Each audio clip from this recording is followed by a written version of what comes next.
Hi, lovelies. My name is Olivia, and welcome back again to the channel. So, guys, that's this sad story I've seen that is trending, and I know some of you have seen it about Emily Long. It's a tragic story, guys. But instead of pointing fingers, we need to ask, what does this say about the pressure women carry? The silence they're forced into, and how society treats mental health. We all know how the women are the ones carrying almost all the burden. So as a woman, we're often seen as the backbone of the family, right? But being strong doesn't mean we are not breaking inside. Emily's story is a reminder that behind every smile there could be loneliness, okay, um, pain and exhaustion that nobody sees, right? This is not about excusing what happened. I think it's about learning, okay. Learning that we don't need to ignore mental health.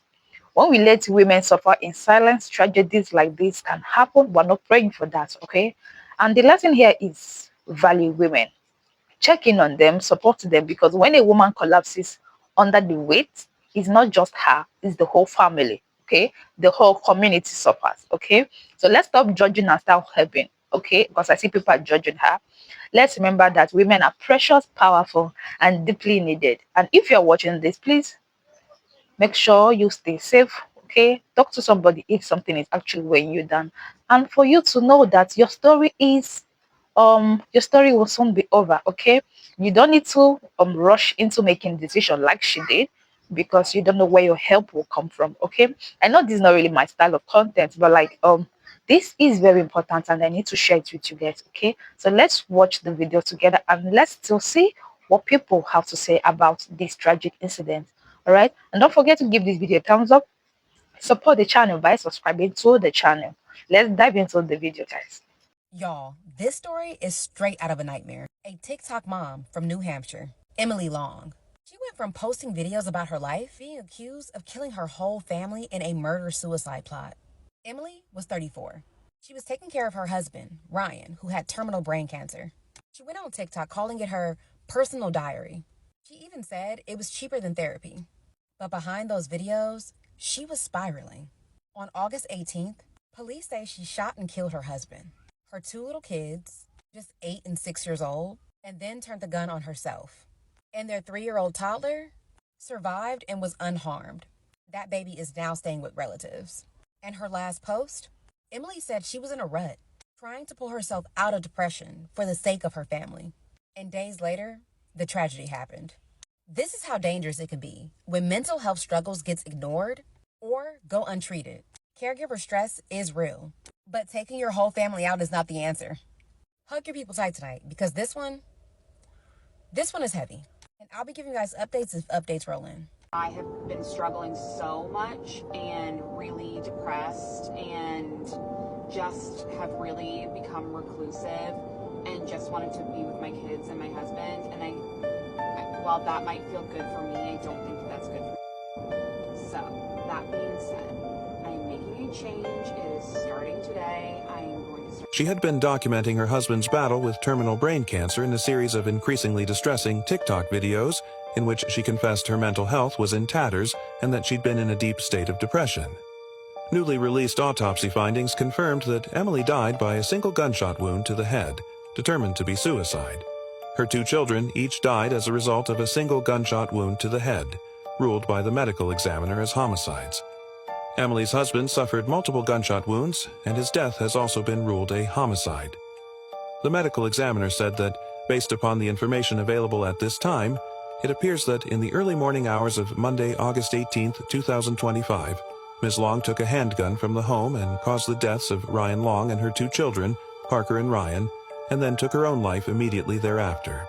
On Emily Long's last TikTok video, she talks specifically about the toddler that she spared their life. While I don't think that it provides any answers, it's just really interesting. And no, I don't think we're ever going to be able to make sense of this decision. That's not how depression works. But I'm going to play that for you.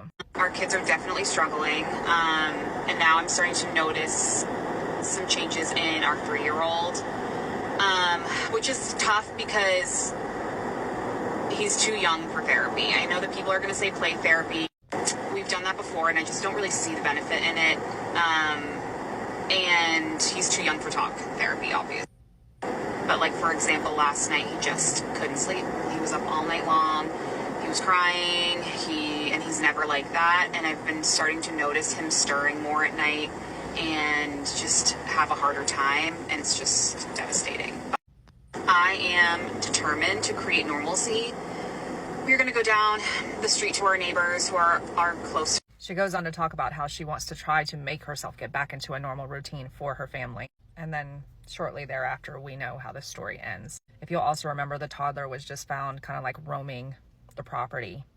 So again, definitely don't really understand the reasoning, or I don't know. We're not going to. It's a terrible, terrible, hard situation. The Attorney General's office says a Madbury mother killed her husband and 2 children and then took her own life. The medical examiner has released results from their autopsies. Now, these details may be tough. Rest in peace to the lives lost, besides the mama. She unalived 2 of her kids, her husband, and then herself. The only person in that house that she did not unalive was her toddler. The comments are irritating me. They're irritating the hell out of me. Why are y'all showing empathy to a murderer? A literal murderer. Why are y'all showing empathy to a murderer? I don't give a damn. I don't give a damn. Shut the fuck up. If this was a man that took all of those kids in his life, there would be no empathy. Why are we showing empathy to a murderer? Y'all need to get y'all brains checked, bro. I don't care how she appeared on social media showing love to her family, pouring love into those kids. I really hate from the bottom of my heart how a lot of y'all are so brainwashed that a woman can do no bad, that you see a murderer and you start making excuses. Postpartum depression. She was just too stressed out. What she did was wrong, but was her husband giving... Man, rest in peace to the lives lost. I ain't gonna lie, bro. Sometimes y'all make me sick to my stomach. Y'all really do. I'm not ready to be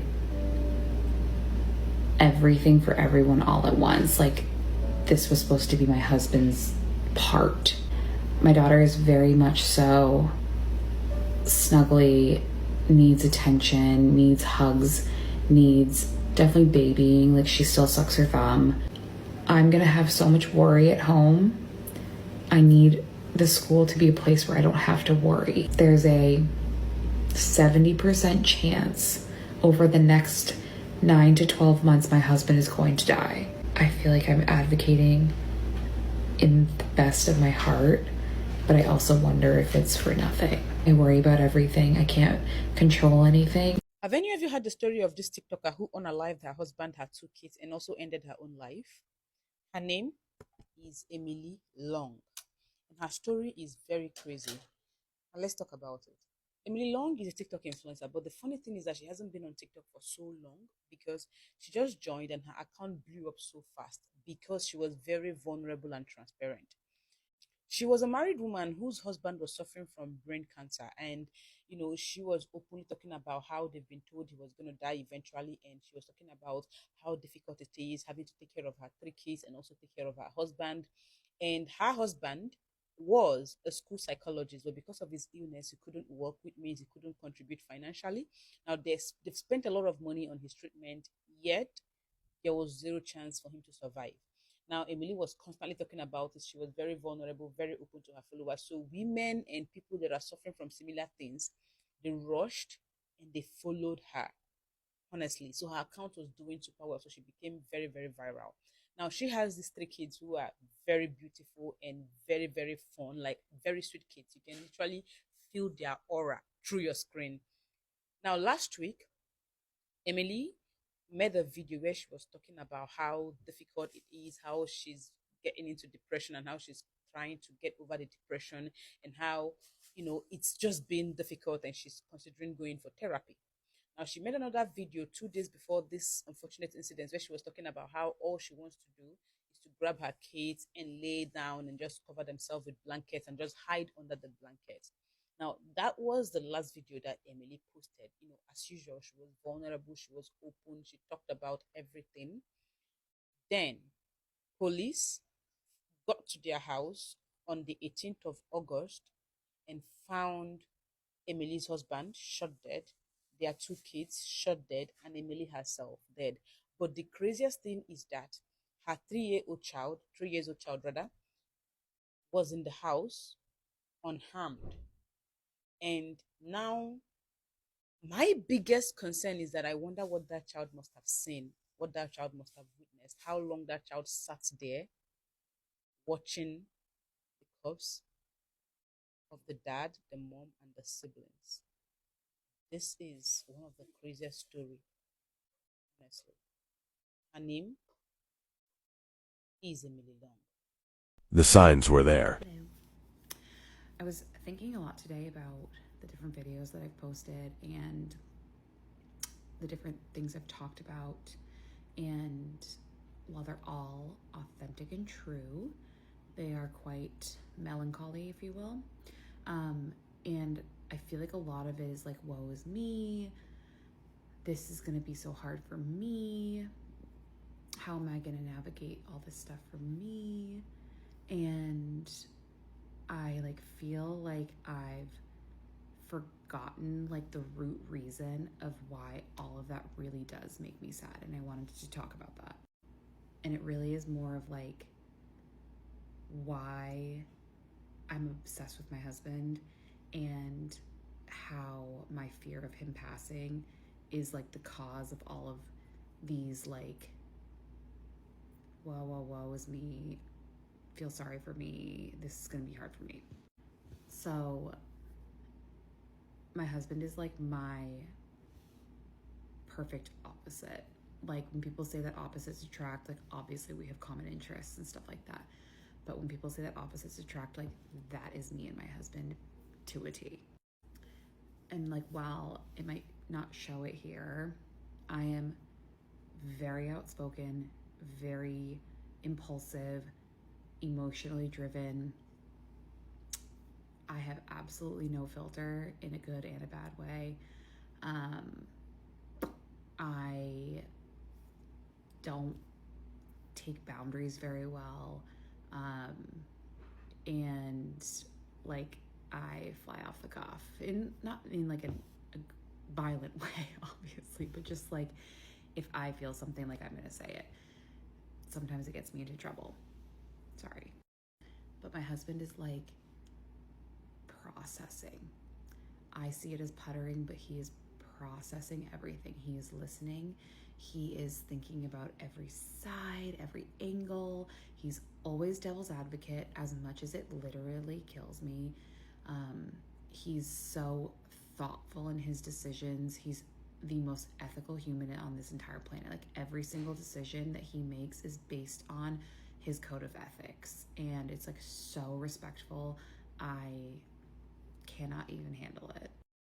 And then like the social piece of it, like we're both very social, but I don't know how to be alone.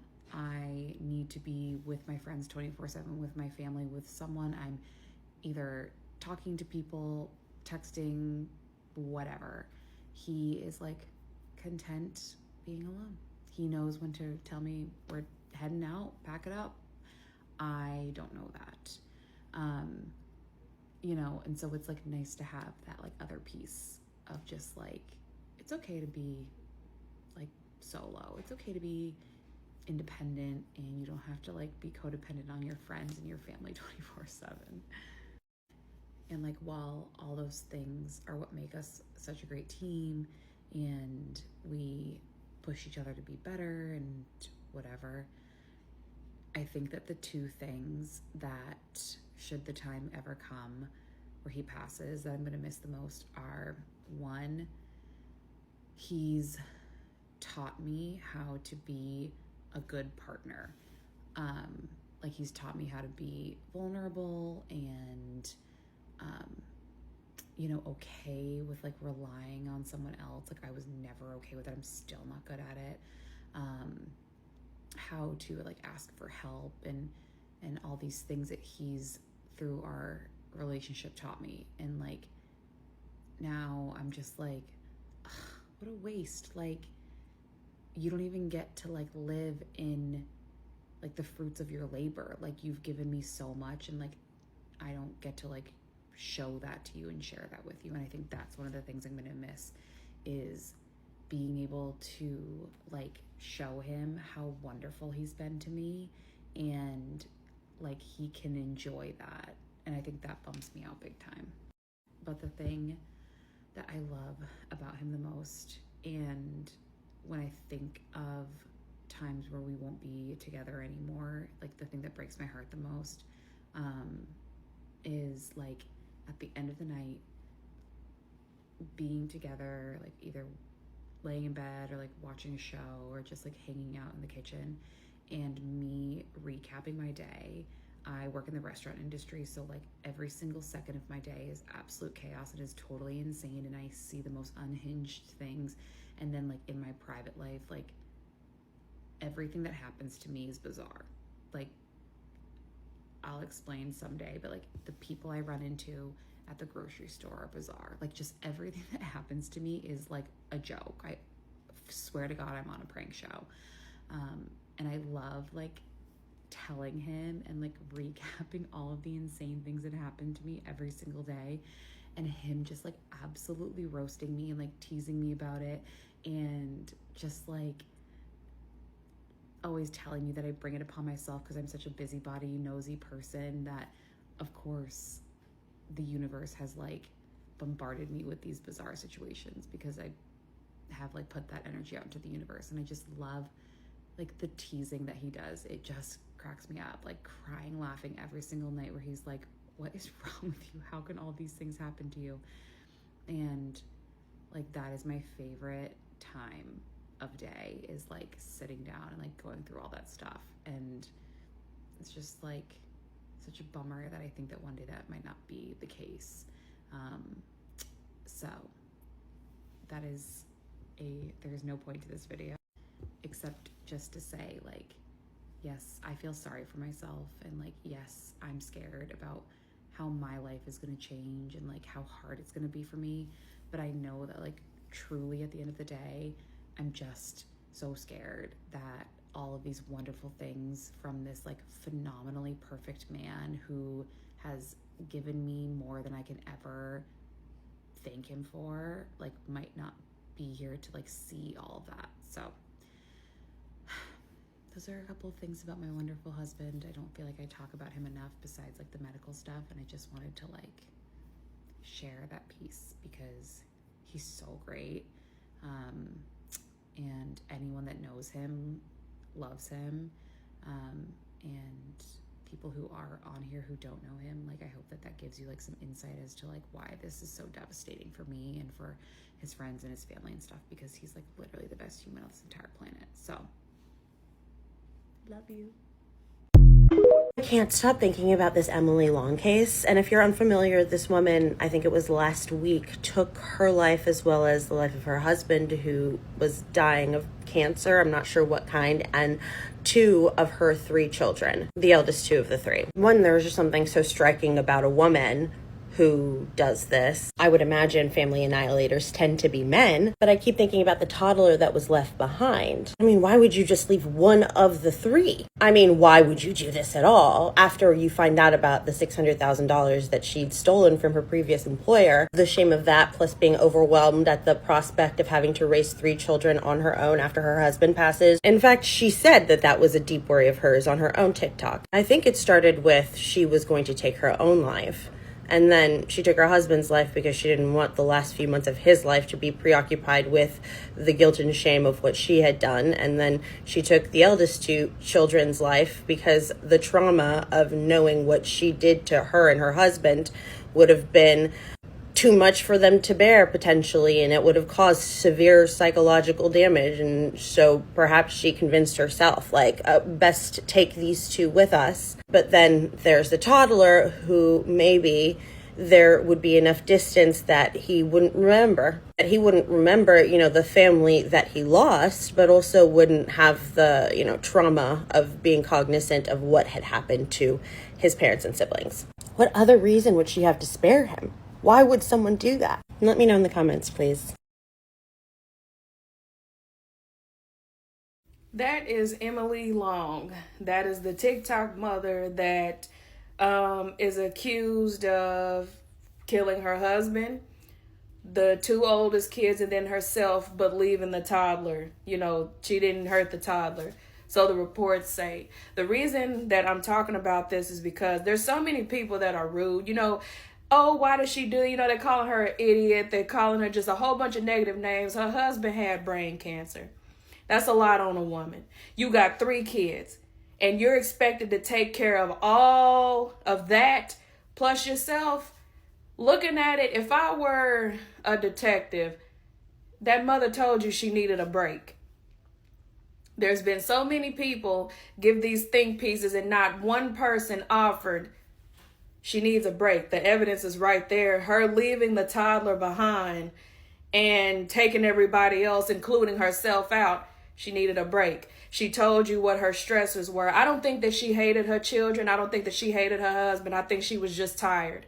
When you've been up for days on end, there's constant screaming. Nobody's helping because you're the wife. They assume you got it. I can't imagine what went through her mind for her to do that. Last week, I gave Kiera Bickett my sympathy and my grace, and this week I will give my grace and my sympathy to Emily Long. I don't care what race you are. I give my sympathy to mothers that, have tried their best, but they just couldn't, they just couldn't do it. And motherhood is not easy. Everybody's not cut out for it, and I'm not going to judge nobody for trying. The ones that I don't give my sympathy to are the ones who hate their children. I don't think she hated her children at all.